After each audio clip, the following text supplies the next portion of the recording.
At the edge of the Taklamakan Desert, China has built a $2.8 million farm for animals that normally belong near the sea. Inside the facility, millions of whiteleg shrimp and other high-value aquatic species grow in saline-alkaline water drained from the surrounding farmland.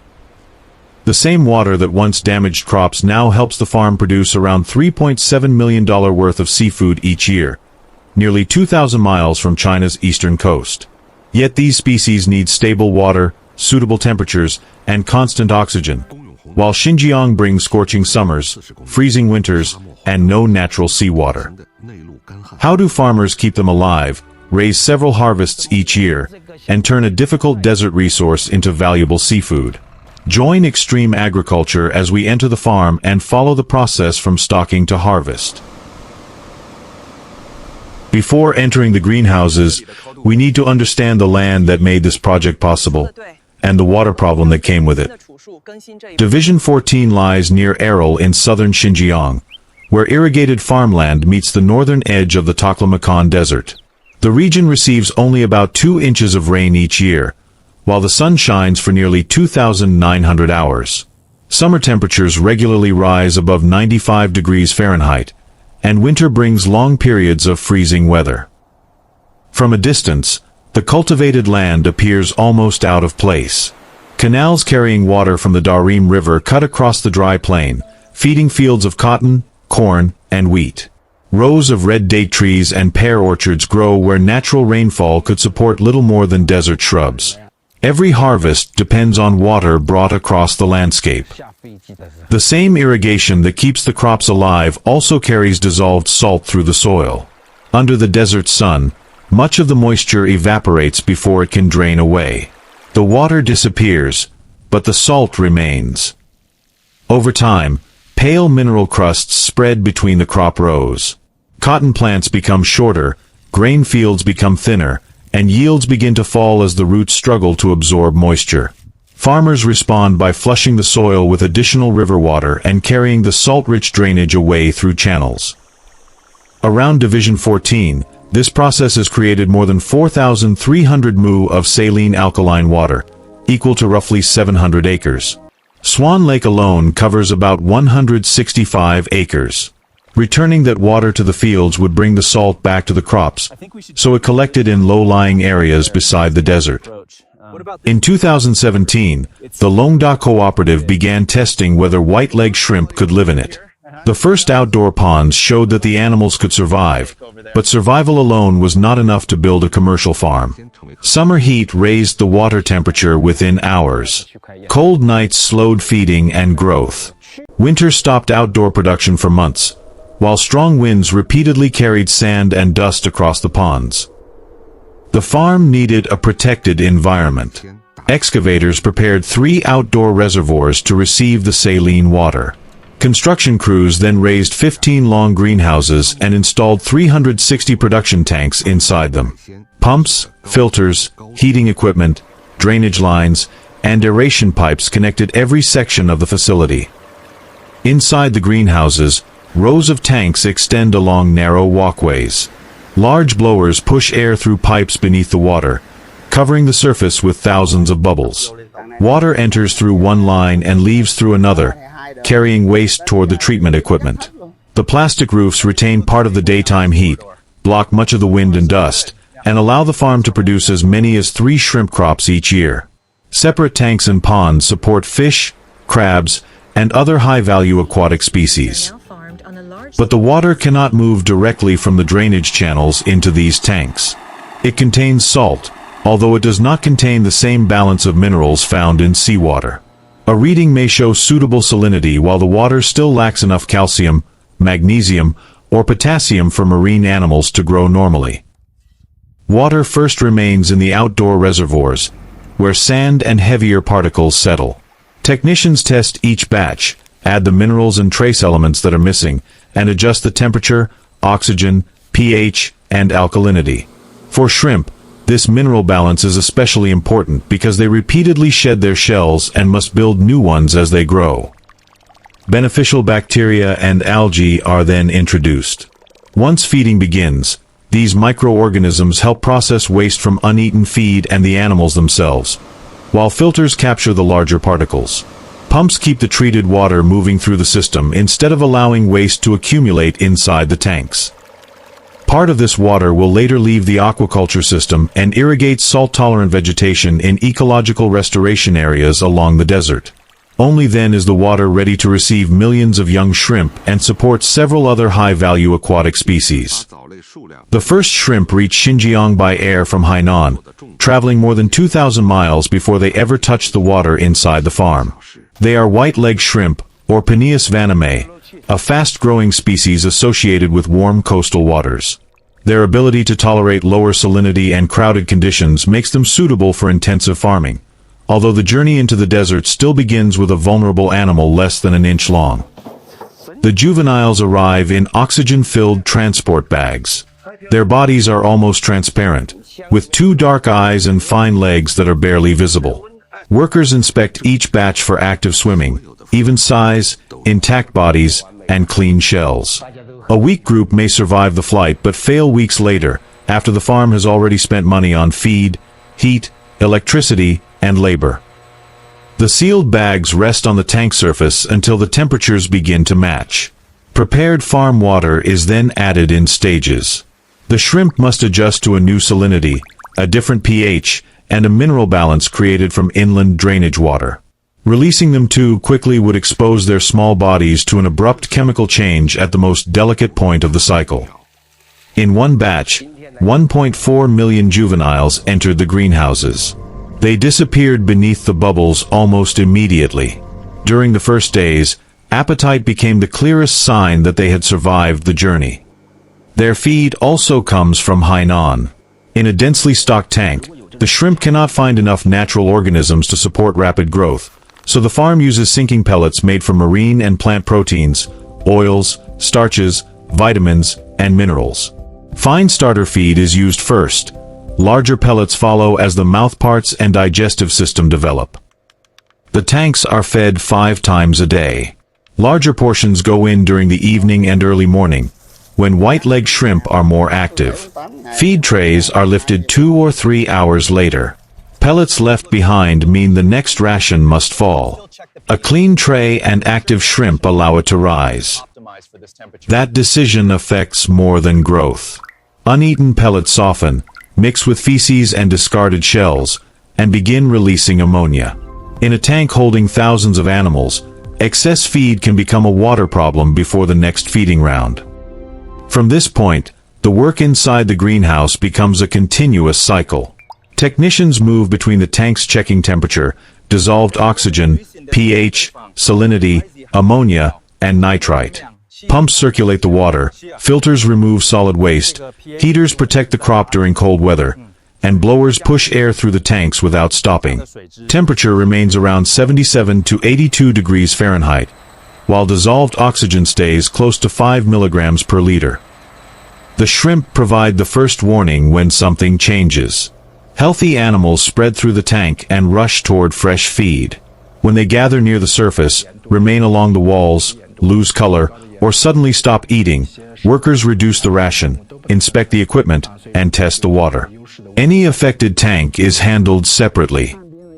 The same observations help prevent disease from moving through the facility. White spot syndrome and other infections can spread quickly through a crowded population, so workers begin with healthy juveniles, clean nets and tanks between batches, remove weak or dead animals, and limit unnecessary movement between production areas.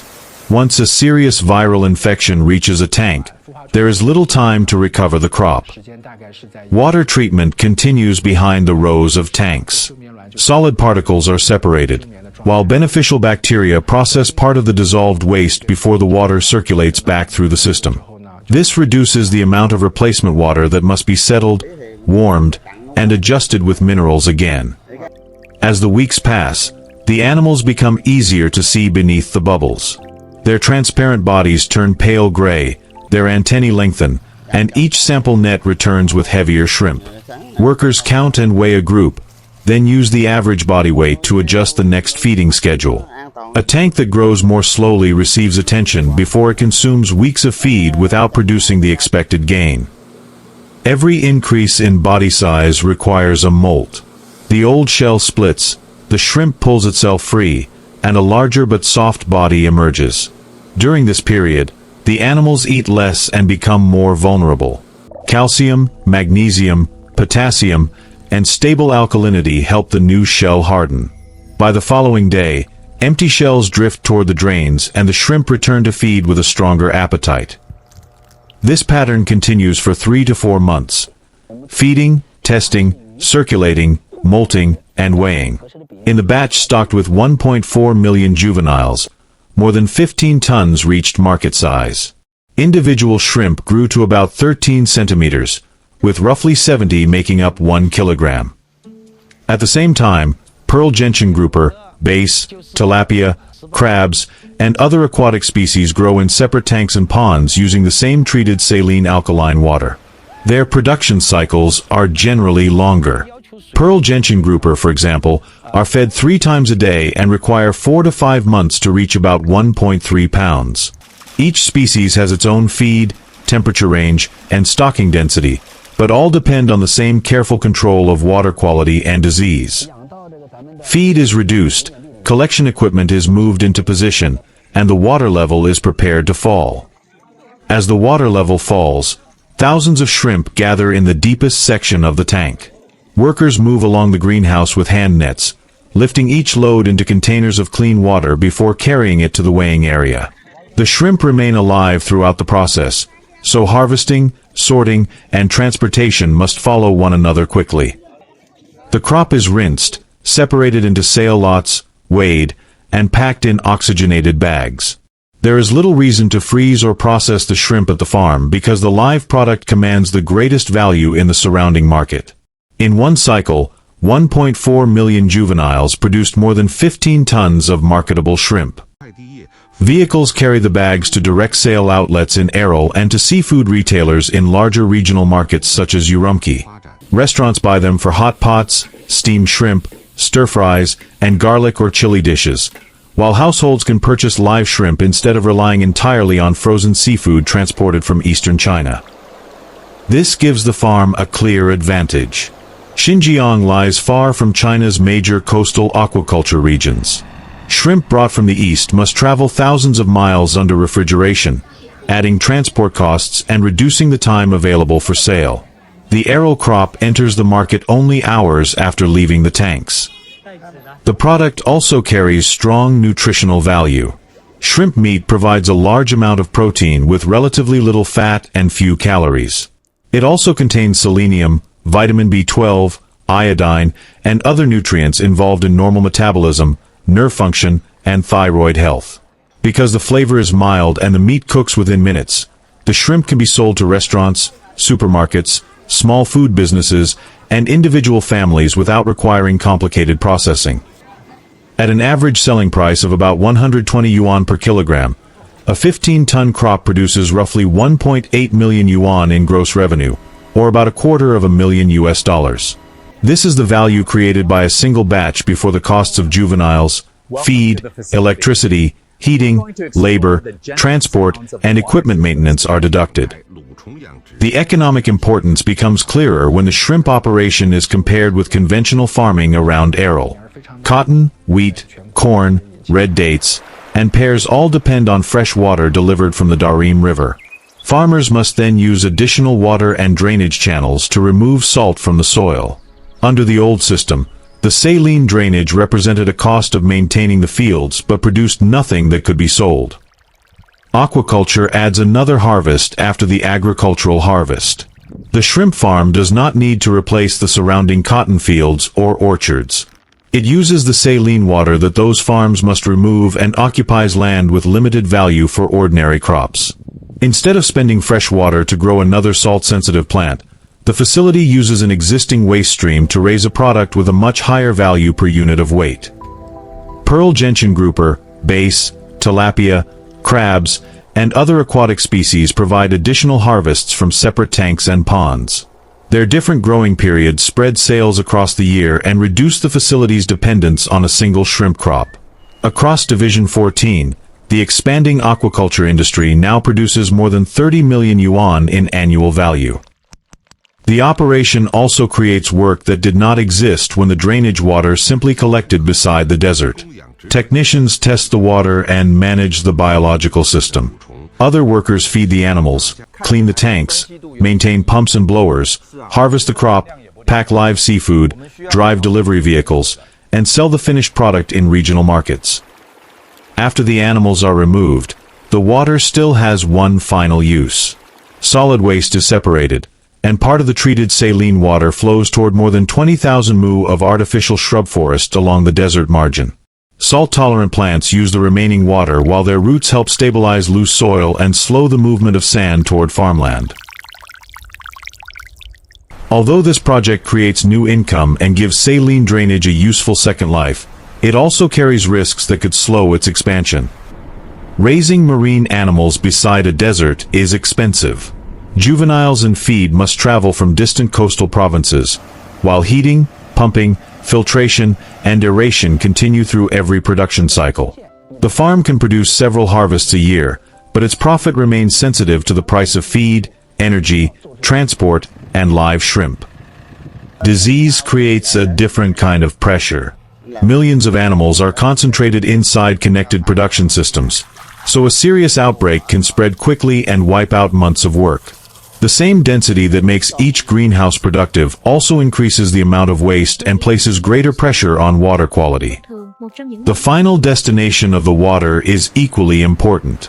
After leaving the tanks, it still carries salt and nutrients.